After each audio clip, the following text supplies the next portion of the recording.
Hi everybody and welcome back to 20 Days of Healing. My name's Vicky Poole and this week we're talking around management tools. Now it was a jolly laugh, it's a bit kind of risky and a bit out there, but I have Stuart with me today. He's a former Chief Inspector. So hi Stuart, I did get that rank right, didn't I? Hey look, I'm not heads up about it at all, Vicky. It was actually Superintendent, which is just one step up, but hey. One step up, sorry, is a jolly lass, associating with coppers, I don't want to say anymore. Hey, look, it's only a title. I'm not worried. Bless you. When it comes to ranks and titles, particularly in the military and the forces, it all means nothing to me. So apologies for that, Stuart. I am a bit of a dince when it comes to that. No problem at all. Awesome. So this week in management tools. Now, I came across Stuart when we were on a training course together, and I just loved the way that he could command a room. And when I found out that he was a leadership and coaching trainer for execs and managers across the forces, across the police, as well as industry, I just knew that the nuggets that he had were going to be absolutely amazing for the guys that are going to be watching this. So, Stuart, I know lots about you. Because obviously we've been chatting in the meantime. What would you like to tell our viewers in terms of a little bit about your history? Yeah, thanks, Vicky. Firstly, thanks very much for the invite. I'm honoured to be here, so it's a pleasure to be involved.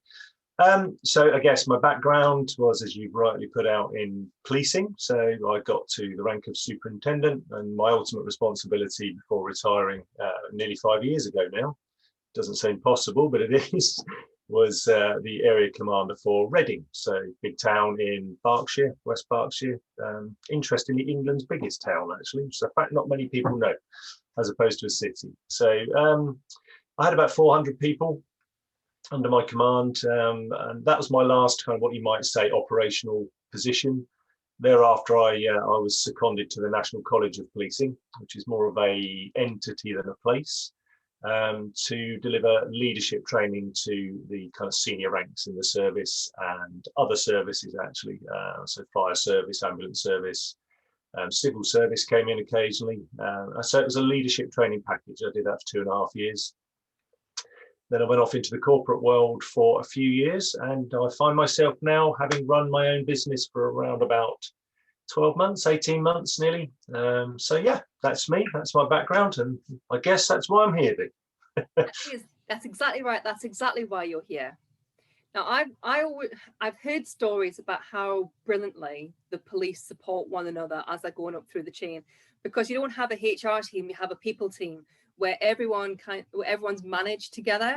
And I think that really resonates, especially in today's environment where there's so much focus now around mental health. And as you've gone into your own company and running your own company, you actually get to then have an influence over the training that's delivered to the people in your courses or the delegates. And I wonder how much emphasis is put on actually managing the people and understanding the people and what's going on inside of their lives in terms of like a mental health awareness, coaching perspective. Well, I think it's a position that's improved over the years for sure. I think it was probably pretty poor actually when I first started my career some years ago, but certainly now there's a recognition that firstly, people are the most precious commodity in any organisation, whether it's public sector, the corporate world, or any other business. People should be front and centre. They're what makes the business work. You get your people right, customers get looked after, your outcomes are looked after themselves. So with that in mind, I think there's been a huge emphasis, lots of great work done by various organisations in recent years to bring to the fore the mental illness, mental awareness. So it certainly forms part of the training I do now, and I see a huge improvement in the services, a long way down the road from where it was. So I guess something to be very thankful for. Fantastic. So I'm hearing there about the improvement. And I know from some of our conversations previously, you actually show people how to manage someone underneath you so that you're not dragging them forward, you're really helping them and understand where their weak points are. I'm just wondering, is that normal, have you found? I mean, I know that your background's mostly policing, but when you were in corporate, did you find that there as well, or is this something that you're really kind of aspiring to do and for yourself now? Yeah, I guess to some degree, it would be unique to the individual cultures of those organisations. I think, having spent vast majority of my adult life, professional life in the public sector and policing, you tend to form this opinion that the private sector does everything so much better. It's just the grass is always greener attitude, I think, and human beings are fragile. This is the way we tend to think.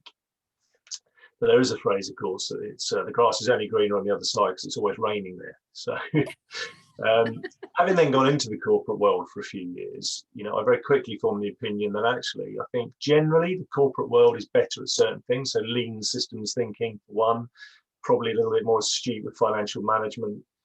But certainly no better at all at the people side of things, the people leadership side of things. The first corporate business I went in, very good in terms of leading their people, providing people with the tools to do the job to the best of their ability, making sure their welfare was attended to. The second corporate I went into, perhaps not quite so well. Bit of more of a focus on quarterly targets, keeping the shareholders happy rather than employees. So that particular organisation didn't align so well with my personal values, which is what prompted me ultimately to go off and start myself. So I think there is a real recognition now by more mature companies, you want to call that, emotionally intelligent companies with a great culture, that get your people in the right position and they'll look after you, they'll look after the organisation and the customers. I'm hearing there that it's like more mature companies who have that level of emotional intelligence. And if you were going to describe what good emotional intelligence would be from a company perspective, how would you describe it? Well, for me, I don't know if you've heard the phrase culture eats strategy for breakfast, but you can put all the strategies and policies and procedures in place that you like, but actually if the culture isn't right, then actually you're still not going to achieve the outcomes you desire. You're probably not going to be as successful as you like. So for me, emotionally intelligent companies starts at the very top. It's about embedding that kind of emotional intelligence through your leadership team, right down to from the very top, right down to the shop floor. And I like to use the 9 C's I came up with of leadership, good quality leadership. So firstly, there's a distinction for me between leadership and management, and they're not actually mutually exclusive. The questions often asked on training courses of leadership, what's the difference between management and leadership? And there are some nuanced differences, I guess. Leadership is about people. It's about achieving followship. And if you can get your people following you rather than coming to work because of you, you're on the right path. Management perhaps is more about processes, procedures, but actually a good leader also needs to be a good manager. So the 9 C's I use, and it kind of starts with clarity for me. It's the first C. So it's about providing a clear picture, a very clear picture of what's required. So looking at expected outcomes, timescales, direction of travel, just a very clear picture for your staff. So there's no ambiguity for them. Everybody knows where they're going. So build that path, start with the end in mind. Communication is another big C for me. It's the key to everything. To the point where I believe, and I've seen this play out, where people actually accept bad news or less desirable news as long as they're well communicated with. People expect and deserve to be communicated with in business. And again, if you hide things, adults don't like surprises in business. And if suddenly bad news arrives at 5 o'clock on a Friday afternoon, and yes, I have seen this done by email, then what have you've put your whole workforce on the back foot for their weekend, which they were looking forward to. So this emotional intelligence is about, if you've got bad news to communicate, whatever it looks like, is communicate it well, communicate it with authenticity and get the timing right. So let's go through the C's quickly then, if you like, Vic. Shall I do that for you?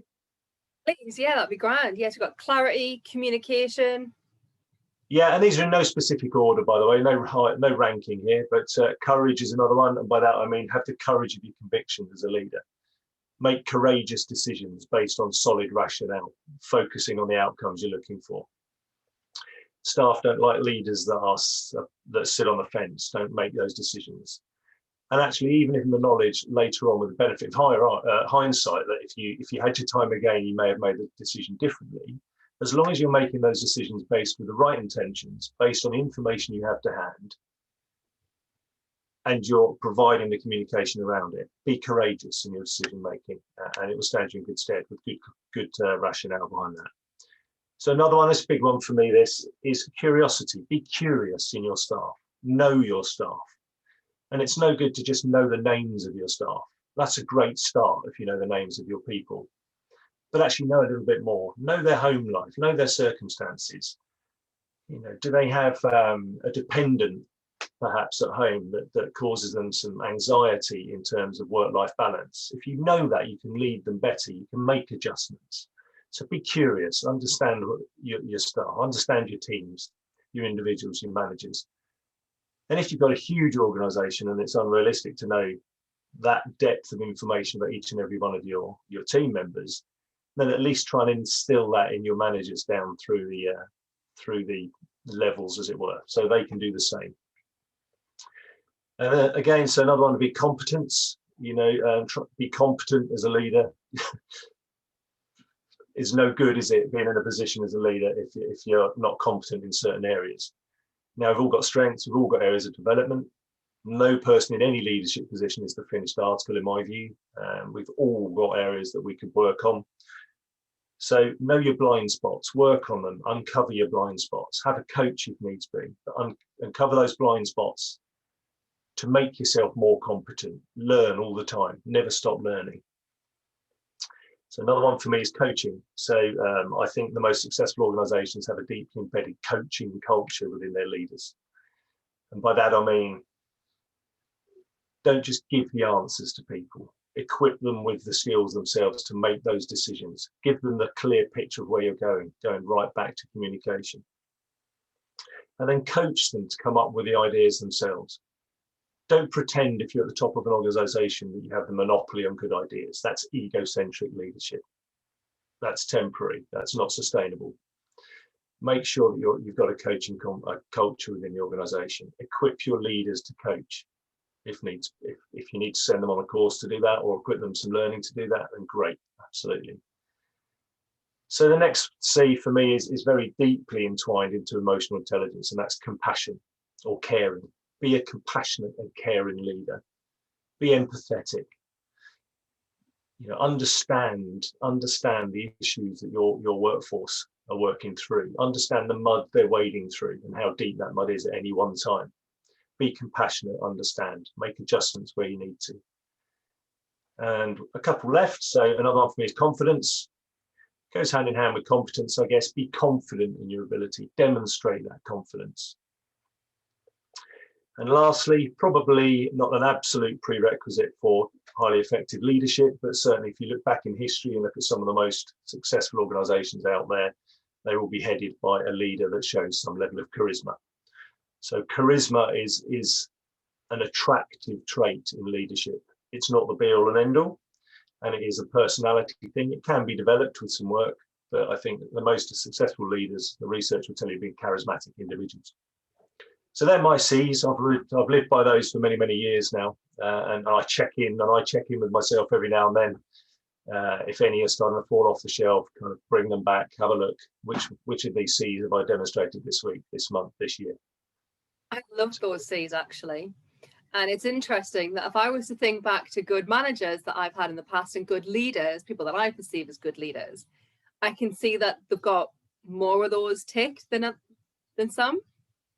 And if I was to look back at, you know, some managers that I've had where, you know, I actually genuinely feel as though I was bullied because there was a situation that was going on in my life where they were aware of, but they didn't help or support.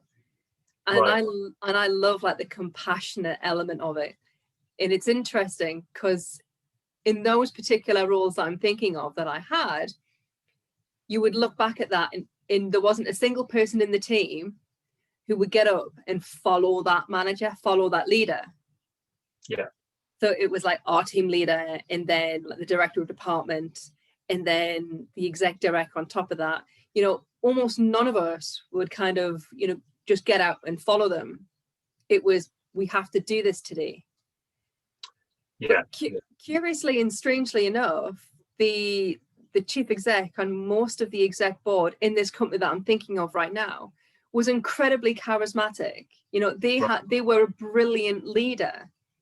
And then somewhere from them to me at the shop floor, it kind of got lost in translation with a little bit of Chinese whispers. And there were some teams within the business that really did feel that love from the top all the way to the shop floor. Right. And I suppose in those scenarios where the culture gets bottlenecked, where the emotional intelligence on people gets bottlenecked, how can a business identify that? And where would you suggest the training element come in? Well, first of all, there's got to be, I think those at the head of the organisation, whichever it is, need to understand that that's where they want to go. So first of all, you're only likely to achieve that position if you have emotionally intelligent leaders at the helm of that organisation, because they will identify those gaps first. Those perhaps with a lack of emotional intelligence at the top may not even have identified those gaps. And this is where sometimes you'll see inequality playing out in business, where perhaps leaders with lower emotional intelligence will have their favourites.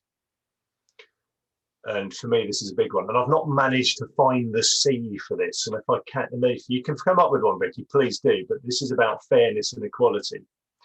This isn't about treating everyone in the firm the same. This is about identifying individual needs and wants and having the ability to cater for those in a professional way in terms of training, leadership, whatever it is. So, you know, there are people in positions of leadership, and there are those that lead, if you get the distinction. And if you're an organisation where people want to come to work for you rather than having to come to work, then you're on the road to a right step. So if you've got disparate teams, and that's not unusual, right? That's not an uncommon thing.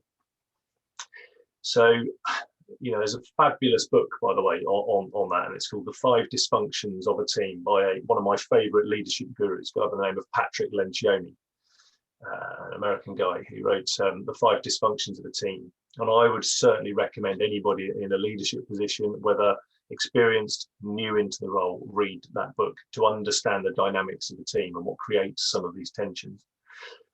So, you know, training for me, leadership training for me, very much nowadays is very much people-centered, person-centered, very much based around, this is certainly the training I believe in, very much around identifying your levels of emotional intelligence.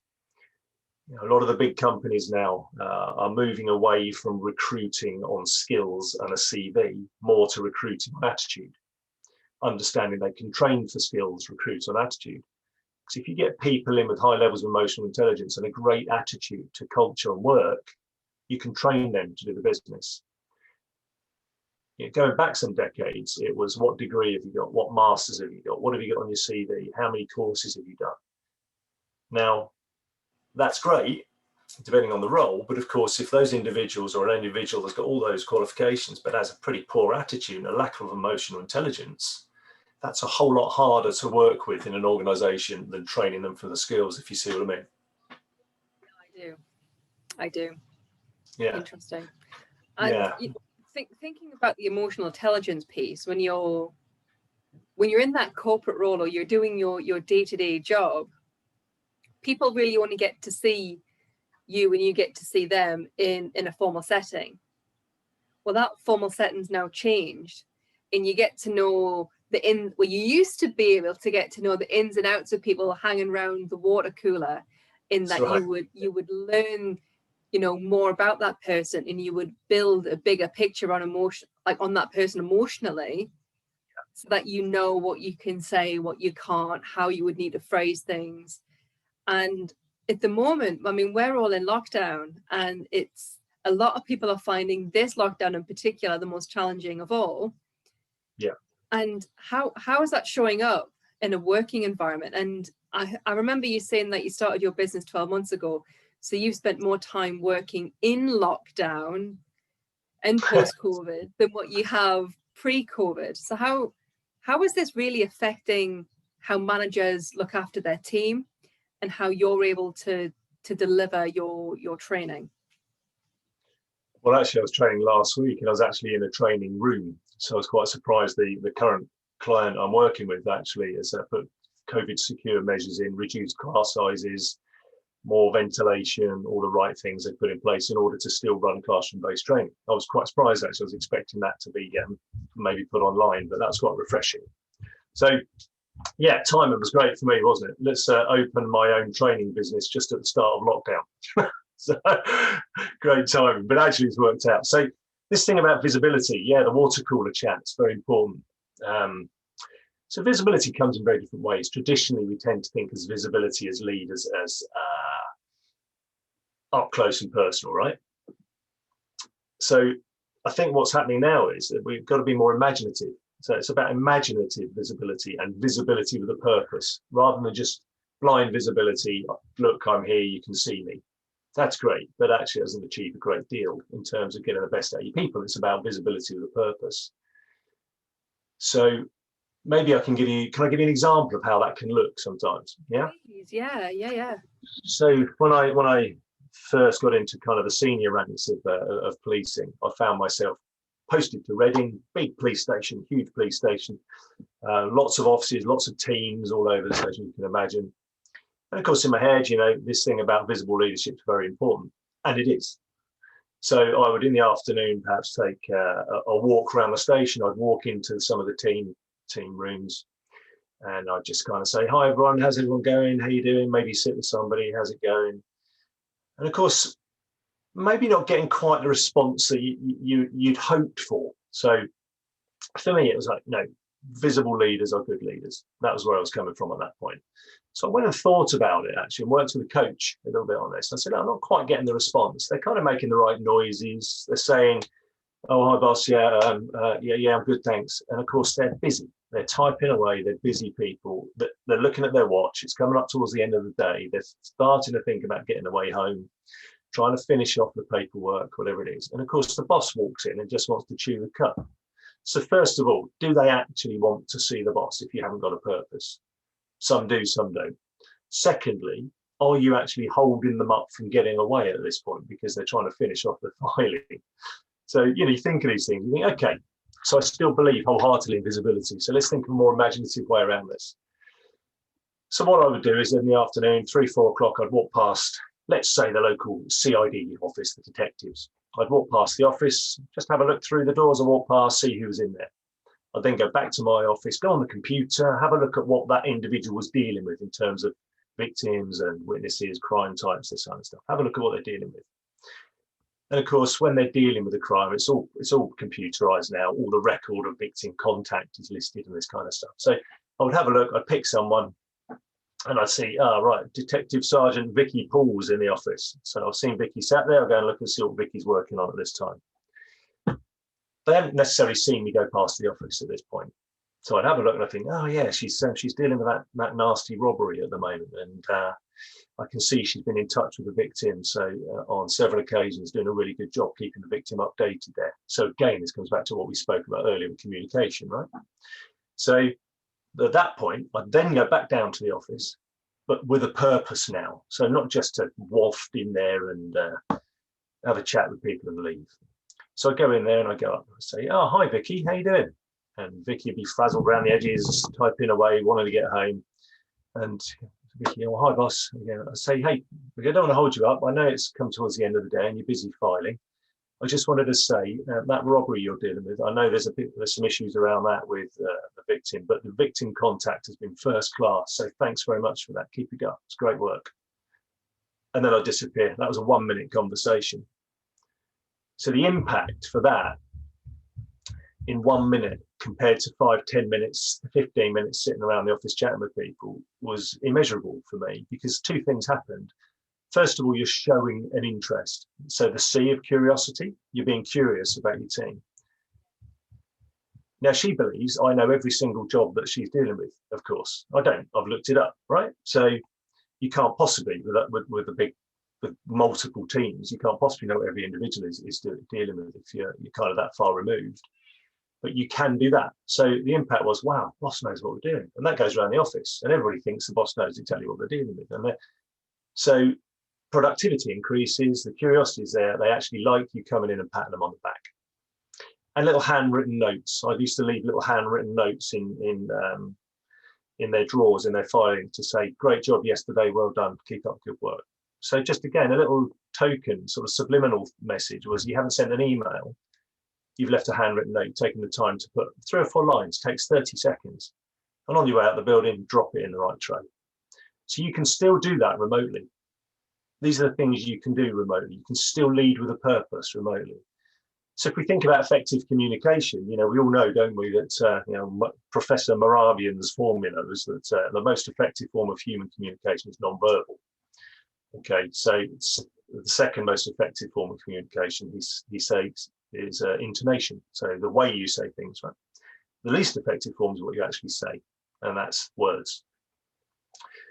So, with words alone, you can't use intonation. You certainly can't use non-verbal communication. So even getting on a Zoom call with your staff, being curious, checking in, making sure they're okay, every now and then, just giving them a call. How's it going? Fancy a quick Zoom call? Just want to see how you're getting on. You can use a little bit of non-verbal communication, just with a smile on your face. Make sure they know you're there for you. So first of all, you can do it remotely, but have a purpose behind it. I love that. Yeah? I love that. And as you were saying that, I was trying to imagine myself in that situation, the DS Vicky Poole, and the it's written all over your face, Vicky. It would never happen. Never. I would never be able to go back to Newcastle. And actually kind of thinking how I would feel if the boss, the big boss, not my boss's boss, but my boss's boss's boss's boss's boss's boss, knew what I was doing. That would make me feel pretty nifty. I was going to say pretty nifty, and make me feel really special. So I like that approach, and it's the considered element of it as well. Brilliant. Yeah, and I guess and for me, I guess it's just taking that little bit of time, isn't it, as a leader, to stop thinking about yourself and to think about your people and think, look, I don't have the monopoly on good ideas. I need my people. They're at the ground level. They know what's going on. I would be incredibly naive as a leader not to develop a culture whereby people felt empowered and trusted to be able to voice an opinion. Because you pick up so many golden nuggets from your people if you embed that culture. I think it's Google, I think it is, that almost everything Google have ever done has come from the shop floor. Not the leadership, the executive team sitting there thrashing things out, from the shop floor. Almost everything. They're encouraged. Their people are encouraged to come up with ideas. And no idea, genuinely in Google, no idea is seen as a ridiculous idea. It's always positive feedback. They always get feedback saying, thank you so much for that. That's a great idea. We'll have a look at this. So I suppose the trick to that is, if you're going to embed that culture, is making sure people have got feedback. So if you're going to say, give us some ideas, because people want to know what's happening with their ideas, right? But if they're adopted or not, again, comes back to the C, communication. Let them know if it is. If it's not, encourage them to have another go and keep trying. That visible stuff. Loving that, Stuart. Loving it. And you mentioned something there in your dialogue about a golden nugget, and those golden nuggets coming from people on the shop floor. I'm wondering if you have a golden nugget that you could share with the people that are watching around something that is brilliant, is like a management tool, because you've mentioned so many awesome things. If you could suggest one thing as a golden nugget that would help to improve morale, check out on people's mental health, and spur them on, what would it be? For me, if you're in a position of leadership, it's, I guess, start with you. It's very easy to be outward looking when you're in a position of management or leadership and focus exclusively on your teams and your staff. But actually, you've got to know yourself first. So for me, it's start with you. Take some time out, explore your deepest values, understand what makes you tick, understand where your blind spots are, work with a coach. Or if not a coach, a trusted confidant. do a 360 feedback exercise. Be authentic about it. You know, send that out to your peer group, the people above you that know you well, and the people that work for you. And don't hand pick the people you know will give you the best feedback. I've seen that done so many times. So pick the people you know will give you a rounded view of yourself. Start with you. Once you know you as a leader and you understand what makes you tick and you know where your blind spots are, start to develop those blind spots into strengths. Then you can go out and work on your staff. Really interesting point that about the 360s and going out and getting that feedback. And I would offer, if that's going to be the golden nugget, which is awesome, I would offer that doesn't just happen at work. Because the people, you spend 8 hours at work, you spend a whole load more time with people around you. So if there are close friends, family, the local football team, every single person there will see a different side of you, and every single person will see a different skill set. And if you're really going to look at yourself and see where your blind spots are, you need to see where all of them are, because they're all going to show up in the blind spot that you have at football is going to show up at work, and vice versa. And you need to know where they all are. So I love that, Stuart. Thank you very much. Yeah, it's just show some humility and realize actually it's not about you, it's about your people. They get the work done for you, get them working for you, not because of you. Love it. Thank you very much, Stuart. I appreciate you spending your brown bag lunch with me today. So guys, you're most welcome. It's been a pleasure. Stuart, you're lovely. I'm going to catch up with you again soon. Thank you very much for everyone who's watched. Sorry, Stuart. Typical me. I can keep a conversation going by myself in a closed room. Thank you very much for everybody who's watching. My name is Vicky Poole. If you like what you see, you can click the subscribe button below. You can follow me at Vicky Poole Coach on Twitter and Instagram, and you can find Stuart at Signature Leadership Training. Yeah? That's it. Thank you. Thanks, guys. Have a wonderful day. Take care and God bless.